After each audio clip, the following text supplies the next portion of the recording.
आपका रिजल्ट निकलने के बाद कि ज़बरदस्ती भी आपसे 1 रुपया लेंगे ही लेंगे। यदि आपको निःशुल्क पढ़ाए हैं, आप आकर पहुंचा दिए ठीक है, लेकिन देश के किसी कोना में रहिएगा तो आपको पहुंचाना ही पड़ेगा। मान लीजिए कि 10th पास करके 2 साल मेरे पास बच्चा पढ़ लिया और उसका इंजीनियरिंग का रिजल्ट आ गया, सारा श्रेय मेरा हो गया क्या? ये जो हो रहा है ना देश में, कहाँ नर्सरी से 10th तक के टीचर कहाँ चले गए कि यार इस पर तो फोटो लगा है, मेरा भी बच्चा वहाँ जाएगा, घर से मान लीजिए कि खेत बेचकर ज़मीन बेचकर वहाँ भेज दिए। क्या उस अखबार के पृष्ठ पर लिखा है क्या कि मेरे कोचिंग में 50,000 बच्चे थे लेकिन हमारी कोचिंग ने सिर्फ 100 रिजल्ट दिया है और मेरा फीस 7 लाख है या 2 लाख है, लेकिन मैंने सिर्फ 100 रिजल्ट ही दे पाया, इसलिए मैं पूरी देशवासियों से माफ़ी मांगता हूँ, ऐसा लिखा रहता है। एक चीज़ जब आपके बारे में पढ़ा जाता है तो ये आता है कि कबाड़ से पढ़ाने का तरीका जो है वो आपका बड़ा फेमस है। वो इनकी एक वीडियो देख रही थी तो मैंने सोचा कि अगर समय रहते आप मुझे मिले होते तो शायद मेरा भी मैथ अच्छा रहता है। आज मैथ के बारे में पढ़ रहे थे तो ये सुन के बहुत आश्चर्य लग रहा था कि 12 घंटे तक लगातार। जी लगातार कैसे संभव है, ये सोच के हैरानी है। कौटिल्य को पढ़ाने में कितना दिक्कत आया। नमस्कार दोस्तों, मैं पल्लवी राय, आप देख रहे हैं भारत एक नई सोच। मैथमेटिक्स गुरु, इनके बारे में आपने ज़रूर सुना होगा, RK सर के बारे में। इनके बारे में जब मैंने पढ़ा तो मुझे बड़ी हैरानी हो रही थी ये सोचकर कि इस महंगाई के समय में जब लोग का ये कहना है कि 1 किलो सब्जी लाने के लिए जो गरीब परिवार है वो दिन रात मेहनत कर रहा है, जो मज़दूर है उसको अगर पेट भर भोजन खाना है तो आज के समय में उसको कितनी मेहनत करनी पड़ रही है। ऐसे समय में एक ऐसा टीचर जो मात्र 1 रुपये में बच्चों को पढ़ा रहा है, ये कैसे संभव है, ये कैसे हो पा रहा है और इसको करने में, इस मुहिम को आगे बढ़ाने में कितना मेहनत लगता होगा, किस तरीके से आर्थिक संसाधन इकट्ठा होते होंगे। ये बहुत हैरानी की बात है कि इतने महंगाई के समय में ये कैसे पॉसिबल हो पा रहा है। ये मैं तो जानती हूँ कि इसमें कोई प्रॉफिट तो नहीं है।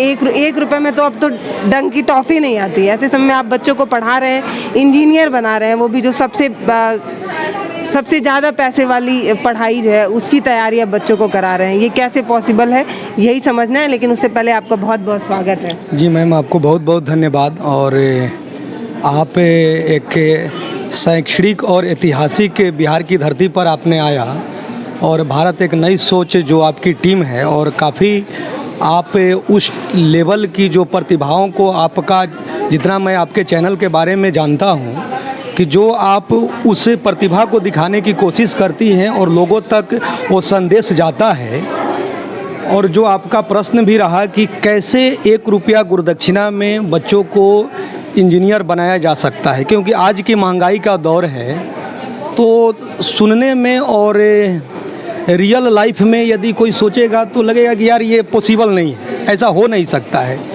लेकिन हौसलों की उड़ान से कुछ भी पॉसिबल है।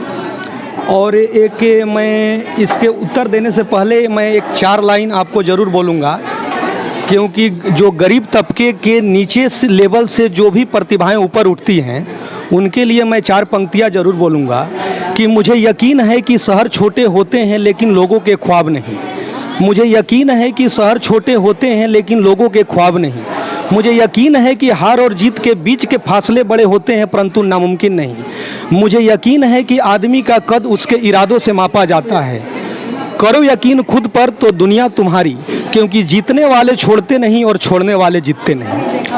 अब यदि आप इन टोटल यदि सेंटेंस को समझ रहे हैं तो इसी सेंटेंस में इसके सारे उत्तर छुपे हुए हैं। यदि आपको जीतने का शौक हो, इसमें एक लाइन मैंने बोला है कि आदमी का कद उसके इरादों से मापा जाता है, तो आप समझ सकते हैं कि ये ज़रूरी नहीं है कि आप 6 साढ़े 6 फुट लंबा रहें, काफ़ी हेल्दी हों, तभी आप क्रिकेट के भगवान कहे जाएंगे। 5 फुट और कुछ इंच का एक इंसान, आज सचिन, रमेश तेंदुलकर क्रिकेट के भगवान कहे जाते हैं। तो आदमी का कद उसके इरादे और उसके हौसलों से भी मापा जाता है, और वैसे बहुत सारे इतिहास रचे जा चुके हैं। तो जिस माहौल से हम लोग रहे हैं और जो गरीबी को हम लोगों ने देखा है, देखने का मतलब क्या है कि जैसे गरीबी के बहुत सारे रूप हैं। कहने का मतलब है कि आप घर से थोड़े से अच्छे हैं और बचपन में आपके पिताजी गुजर गए, तो अब बताइए कि कमाने वाला नहीं है तो कुछ, यदि आपके घर का ज़मीन है तो ज़मीन बेचकर सब्जी आएगा, उस ज़मीन को बेचकर आपका कपड़ा खरीदाएगा।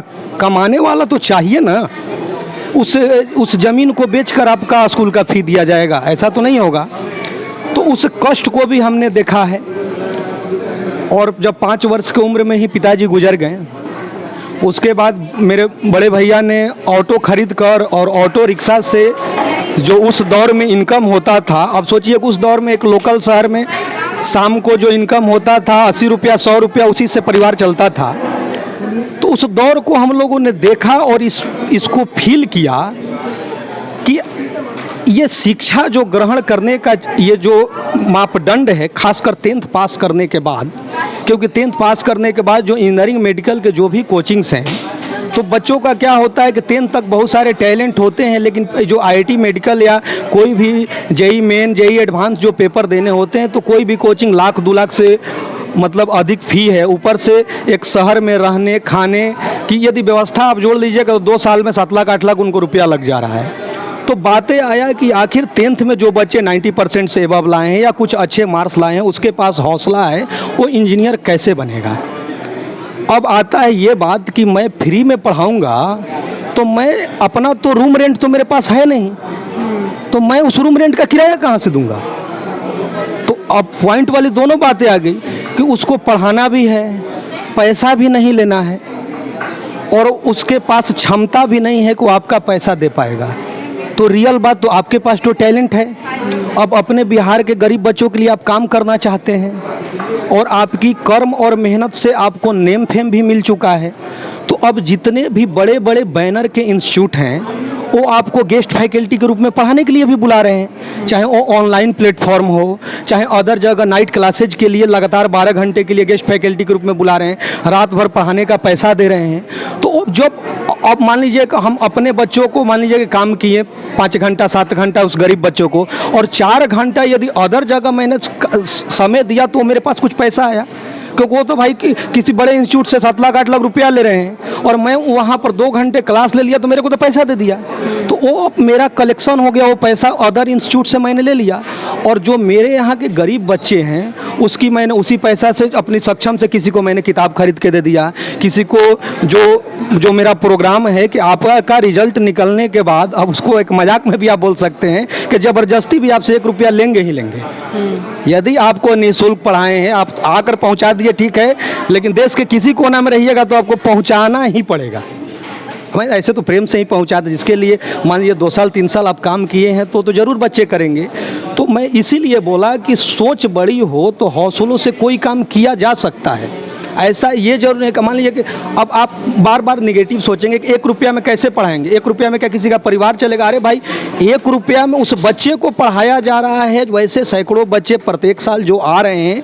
अब एक आपको यूनिक मैं बात बता दे रहा हूँ, किसी का मैं नाम नहीं लूँगा, मैं यूनिक आपको एक बात बता रहा हूँ कि जैसे बहुत सारे लोग टेस्ट लेकर बच्चे को लेते हैं, तो मान लीजिए कि आप टेस्ट लेकर 30 40 50 बच्चे लिए, और जो बच्चे फेल कर गए उसको कौन पढ़ाएगा। आखिर वो 10th पास करके आया है, वो गरीब है, वो इंजीनियर ना बने, मान लीजिए IIT ना करे, NIT में जाने योग्य है ना, बिहार इंजीनियरिंग में जाने योग्य है ना, एयरफोर्स में जाने योग्य है ना, नेवी में जाने योग्य है ना, तो उसको 11th 12th का हम फ्री एजुकेशन क्यों नहीं देंगे। आज जिन लोगों को अब भाई मीडिया ही तो बैनर देता है, लेकिन मैं ये बात कर रहा हूँ कि जो आपके टेस्ट में फेल हो गए उनको कौन पढ़ाएगा। अरे भाई उस बच्चे का आप इस लेवल का टेस्ट लिया, उसमें तो क्वालिटी था, उसको कहीं भी छोड़ दीजिएगा वो पक्का रिजल्ट निकालेगा। लेकिन तो हमारी प्रोसेस क्या है कि जो सेलेक्टेड बच्चे को तो हम लोग अलग रखते हैं, जो नॉट क्वालिफाइड हुए हैं और जो पढ़ना चाह रहे हैं, जो टेस्ट में नहीं किए, उनको भी निःशुल्क पढ़ाते हैं। उसी में कोई STF कमांडो बन गया बिहार पुलिस में, मान लीजिए कि कोई बच्चा नेवी में गया, कोई बच्चा IIT ना किया, बिहार इंजीनियरिंग से गया, लेकिन फिर गेट क्वालिफाई करके MTech करने के लिए फिर IIT तो पहुँच गया, फिर तो जाकर पहुँच गया। तो मैं और एक सबसे बड़ी बिंदु आपको बोलना चाहूँगा कि बताइए कि नर्सरी से 10th तक बच्चा पढ़ा तो कहीं ना कहीं उसमें 1 क्लास के टीचर का उसके रिजल्ट में योगदान होगा, 2 क्लास के टीचर, 3 क्लास के, 4 क्लास के उसके माता पिता का योगदान भी होगा। ये बताइए, मैं अपने को ही बोल रहा हूँ मान लीजिए कि 10th पास करके 2 साल मेरे पास बच्चा पढ़ लिया और उसका इंजीनियरिंग का रिजल्ट आ गया, सारा श्रेय मेरा हो गया क्या? ये जो हो रहा है ना देश में, कहाँ नर्सरी से 10th तक के टीचर कहाँ चले गए, उसके माता पिता कहाँ चले गए? हम उतने ही तिस्मार हैं तो सारे बच्चे हमारे सक्सेस क्यों नहीं हुए? आखिर 100% हो जाने चाहिए थे ना। आपको रियल बता दे रहे, जो भी बच्चा सक्सेस होता है वो अपनी उसका और उसके माता पिता का 70% से ऊपर योगदान है, या आप बोल सकते हैं 80% से ऊपर। बिना गुरु का ज्ञान नहीं होता है, 10-20% मान सकते हैं, लेकिन रियल उसके माता पिता का दिया हुआ संस्कार है। मान लीजिए कोई बच्चा कोटा दिल्ली पढ़ने जाता है, ग्रामीण परिवेश के, अच्छे नंबर आने के बाद देखते हैं कि फेलुअर होकर आ जाता है, वहाँ गलत माहौल में रहता है, वही कहीं बच्चा जाकर सक्सेस कर जाता है। तो रियल टैलेंट उस बच्चे का होता है। जब भी इंजीनियरिंग का रिजल्ट आता है, मेरे बच्चे जब गुरुदक्षिणा देने आते हैं तो सबसे पहले मैं उसको कहता हूँ कि बचपन में जो नर्सरी LKG में पढ़ाए होंगे ना, तो उन टीचर से जाकर मिलना, क्योंकि कोई बच्चा उस नर्सरी LKG 1-2 के टीचर से मिल ही नहीं रहा है। जिस कोचिंग में, मान लीजिए बैंक रेलवे के कोचिंग में पढ़ने के लिए चला गया, SSC के, बस वही सर उसके हीरो हो गए। अरे भाई 1 में 2 में 3 में 4 में पढ़ाए तो कौन थे? गीली मिट्टी को आकार तो उन्होंने ही दिया था। आखिर वो लोग कौन हैं?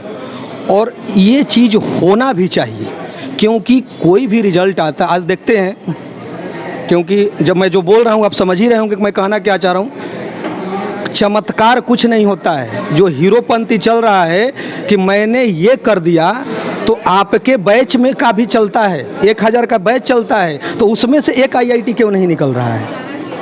मैं नाम नहीं ले रहा हूँ, लेकिन आप समझ रहे हैं कि मैं क्या कह रहा हूँ। उस आप में यदि आप में वो जादू की छड़ी है, तो आपके मैथमेटिक्स क्लास का जो 1000 का बैच चल रहा है और वो साक्षात मान लीजिए पटना में वो कोचिंग भी है, तो उससे रिजल्ट क्यों नहीं आ रहा है? रियल बोलिए कि सारा हकीकत, बार बार मैं बोल रहा हूँ, बिना गुरु के ज्ञान नहीं होते हैं। गुरु मेहनत करते हैं, लेकिन क्या है कि माता पिता का दिया हुआ संस्कार और उस बच्चे को मेहनत का श्रेय देना है। और एक छोटी बात और मैं बोलूँगा, शिक्षा गजब की मार्केटिंग हो चुकी है। देश की बड़ी बड़ी संस्थाओं में मान लीजिए कि किसी में 50,000 बच्चे हैं, किसी में 20,000 हैं। एक अखबार का मान लीजिए फर्स्ट पृष्ठ है, अखबार के फर्स्ट पृष्ठ पर यदि 50 या 100 फोटो लग जाएगा तो पूरा एक फर्स्ट पृष्ठ तो पूरा भर जाता है। तो ये हमको बताइए कि देश के किसी इंस्टीट्यूट में, मान लीजिए कि बहुत सारे, जो मैं देश की बड़ी बड़ी इंस्टीट्यूशंस की बात कर रहा हूँ, 10,000, 20,000, 50,000 बच्चे पढ़ते हैं, और अखबार का एक फर्स्ट पृष्ठ पर फोटो आता है 50 बच्चे का, और उसमें कोचिंग का मोबाइल नंबर भी रहता है, और गांव देहात के गार्जियन देखते हैं कि यार इस पर तो फोटो लगा है, मेरा भी बच्चा वहाँ जाएगा, घर से मान लीजिए कि खेत बेचकर, ज़मीन बेचकर वहाँ भेज दिए। क्या उस अखबार के पृष्ठ पर लिखा है क्या कि मेरे कोचिंग में 50,000 बच्चे थे, लेकिन हमारी कोचिंग ने सिर्फ 100 रिजल्ट दिया है, और मेरा फीस 7 लाख है या 2 लाख है, लेकिन मैंने सिर्फ 100 रिजल्ट ही दे पाया, इसलिए मैं पूरी देशवासियों से माफ़ी मांगता हूँ? ऐसा लिखा रहता है। ऐसा क्यों लिखा जाएगा? तो आखिर नहीं लिखा जाएगा तो उसको समझेगा कौन? ये सही बात। आखिर बताइए, एक पेज पर 50 फोटो लग गया तो आपका रेशियो निकालिए ना जी, आप निकालिए। उन लोगों का तो 1% भी नहीं हो पा रहा है। तो जो लड़का यदि वो 100 निकाला तो बोलिए कि रियल हीरो वो था, वो लड़का रियल हीरो था। आप सारा श्रेय क्यों ले रहे हैं? और इस पैटर्न को हम बदलना भी चाहते हैं, क्योंकि कहीं भी जाते हैं, क्योंकि हम कह सकते हैं, आपके ही बैनर पर कह सकते हैं, क्योंकि लड़का तो खुद कहता है, वो लोग तो पैसा लेकर मान लीजिए कर रहा, हम लोग तो मान लीजिए उसको निःशुल्क पढ़ाना, किताब कॉपी देना, और लड़का श्रेय भी देता है। लेकिन उल्टा हम क्या करते हैं, उसके माता पिता के आवास पर पहुँचकर और उनको सॉल्व भेंट करते हैं, और जो भी वीडियो में रियल हीरो उनको बताते हैं। आखिर भाई वही क्यों सक्सेस हुआ, दूसरा का बेटा क्यों नहीं हुआ? पढ़ाए तो सबको थे, तो क्यों नहीं किया? वो खास किया तो बचपन से कुछ संस्कार उसको दिया गया था, और उस बच्चे की मेहनत ने किया। तो एक मीडिया से भी आप लोगों से आग्रह रहेगा कि सारी चीज़ें प्रोफेशनल ज़रूर हो, लेकिन शिक्षा को उस स्तर तक न गिर पाए कि वो बाजारू बन जाए। बाजारू तो हो चुका है, इसमें कोई मतलब कहा नहीं जा सकता है, लेकिन ग्रामीण परिवेश के भोले भाले जो गार्जियन हैं, जो मान लीजिए कि अपना खेत को गिरवी रखकर ये करके जो भेज रहे हैं, अब बच्चा बैक टू पवेलियन आ रहा है, तो समझ रहे हैं रिजल्ट आ गया तब तो कोई दिक्कत नहीं, चले भाई वो कर्ज हो गया था, लेकिन नहीं रिजल्ट आया और फिर से गांव में लौट कर आ रहा है। या आप देख ही रहे हैं कोटा में सुसाइड की घटनाएं, वो क्यों हो रहा है? पापा ने 7 लाख भी तो प्रेशर हो जाता है ना। अब जैसे वो अपनी पुश्तैनी ज़मीन बेच के आया है, 2 साल हो गया, 3 साल हो गया, अब माँ बाप पूछ रहे हैं बेटा कब निकलेगी नौकरी, कब निकलेगी नौकरी। वो पढ़ने के साथ साथ एक मानसिक पीड़ा भी तो झेलने लगता है ना, अगर उसका समय पे पेपर नहीं क्वालिफाई कर पा रहा है तो इस वजह से ये सारी घटनाएं। देखिए आपका रैंक 1 आ गया, आप बताइए जिसका रैंक 1 आया किसी एक ही इंस्टीट्यूट में न पढ़ रहा होगा? आप अखबार निकाल के देखिए तो प्रत्येक साल IIT का आया है तो सारे अखबार में रैंक 1 वाला का फोटो लग गया। इसका मतलब है कि आप पेरेंट्स हैं तो उस इंस्टीट्यूट में पढ़ा है, किसी दूसरे इंस्टीट्यूट से भी आप पैसा लिए हैं। अभी 4 साल के बाद बीटेक करेगा, इसका मतलब है दूसरे इंस्टीट्यूट में भी आपने नाम दे दिया, चलिए 50 लाख ले लें। अदर इंस्टीट्यूट में भी आपने नाम दे दिया, चलिए 25 लाख ले लें। उस लड़का पहले से ही ये हो गया कि उसको एक अलग लेवल का भ्रष्टाचार आप बोल सकते हैं, अलग लेवल का। अभी आपका रिजल्ट आया, आप बताइए कि फ्लाइट से देश के सारे 10 इंस्टीट्यूट में आप पढ़ लेते हैं? ऐसा कभी पॉसिबल है?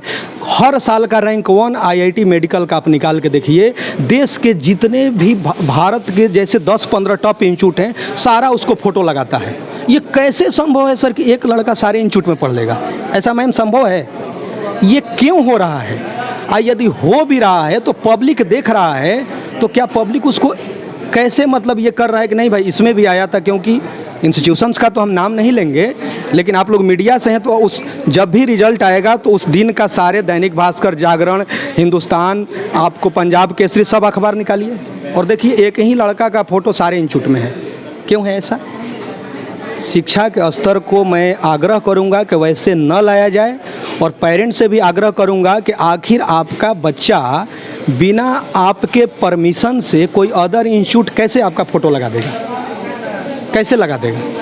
इसका मतलब है ना एक्चुअली जो किसी गांव देहात में कोई एक बुज़ुर्ग या कोई एक बाप ये सपने संजोता है कि उसके बेटे की भी फ़ोटो उस अखबार में निकल जाए, उसके लिए वो उसको जो भी चुकाना पड़े, चाहे पुश्तैनी ज़मीन बेचना पड़े या घर बेचना पड़े, लेकिन वो जो सपना उसके आंख में चमकता है अखबार में अपने बेटे की फ़ोटो देखना, अगर वो अखबार में फ़ोटो निकलना बंद हो जाएगी तो उनका बिजनेस नहीं बर्बाद हो जाएगा, लोग वहाँ भेजेंगे ही नहीं अपने बच्चों को।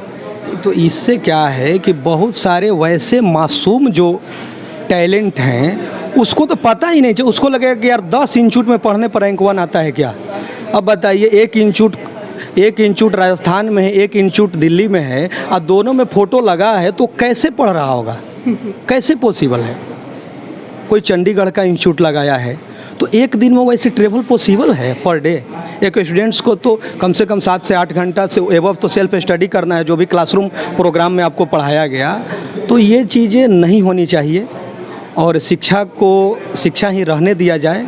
और सत्य चीज़ें क्या होती है कि कहीं ना कहीं आपको विलम्ब से उसके आशीर्वाद मिलते हैं, लेकिन काफ़ी वो टिकाऊ होता है। आप अपनी मुहिम के बारे में थोड़ा बताइए कि अभी तक कितने बच्चों को आपने पढ़ाया, जिनकी ज़िंदगी बदली, क्या वो वापस मुड़ के आपके इस मुहिम में योगदान दे रहे हैं या नहीं दे रहे हैं? देखिए अभी तक मतलब ये 2020 तक का मैं बता रहा हूँ, क्योंकि अभी 21 का तो आने वाला है। 540 बच्चे जो हैं, जो 1 रुपया जो गुरुदक्षिणा प्रोग्राम है, वो इंजीनियरिंग प्रवेश परीक्षा में मतलब सफल होकर IIT, NIT, BCEC देश के अलग अलग प्रतिष्ठित कॉलेजों में जाकर जॉब भी कर रहे हैं। हाँ, उनमें ऐसा मैं नहीं कह रहा हूँ कि सब, लेकिन उनको मैं एक सलाह देता हूँ कि कभी भी छुट्टी में आप आइए तो कहीं ना कहीं आपको, यदि आते हैं तो इंस्टीट्यूट में आप समय दीजिए। गांव आते हैं तो झुग्गी झोपड़ी वाले जो बच्चे हैं, जो शिक्षा से काफ़ी दूर हैं, 5 दिन ही आइए। उनको पैसों से भी वो लोग मजबूत हो चुके हैं, बड़े बड़े ऑफिसर्स हो चुके हैं, उनको हेल्प कीजिए, शिक्षा को डेवलप कीजिए। हाँ, जहाँ आप जॉब करते हैं तो शाम को समय मिलता है, तो कहीं ना कहीं भारत के कहीं ना कहीं हर सेक्टर में कहीं ना कहीं कुछ एरिया में वैसे गरीब कॉलोनी होते हैं, जो बच्चे होते हैं झुग्गी झोपड़ी, वहाँ इसको आगे बढ़ाइए। और वो करते भी हैं, ऐसा नहीं है, करते भी हैं। हाँ, ये नहीं है कि सभी करते हैं, क्योंकि कुछ बच्चे ऐसे होते हैं कि वो गरीबी से अमीरी पे पहुंच जाते हैं, उनको हेल्प मिल गया टीचर से, जो भी हो गया, तो कुछ भूल जाते हैं। ये रियलिटी है, इसमें कहने में हमको कोई नहीं है, लेकिन ये भी सत्य है कि बहुत सारे बच्चे हैं वो आज भी ज़मीन से जुड़े। सोशल मीडिया पर एक चीज़ जब आपके बारे में पढ़ा जाता है तो सोशल मीडिया पर एक चीज़ जब आपके बारे में पढ़ा जाता है तो ये आता है कि कबाड़ से पढ़ाने का तरीका जो है वो आपका बड़ा फेमस है। वो कैसे हो पाता है? अपने पढ़ाने के तरीके से काफ़ी फेमस हैं, और इनकी एक वीडियो देख रही थी तो मैंने सोचा कि अगर समय रहते आप मुझे मिले होते तो शायद मेरा भी मैथ अच्छा रहता है। आज मेरा मैथ बहुत ख़राब है थी। जब हम आपके बारे में पढ़ रहे थे तो ये सुन के बहुत आश्चर्य लग रहा था कि 12 घंटे तक लगातार। जी, लगातार कैसे संभव है? ये सोच के हैरानी है। कौटिल्य को पढ़ाने में कितना दिक्कत आया?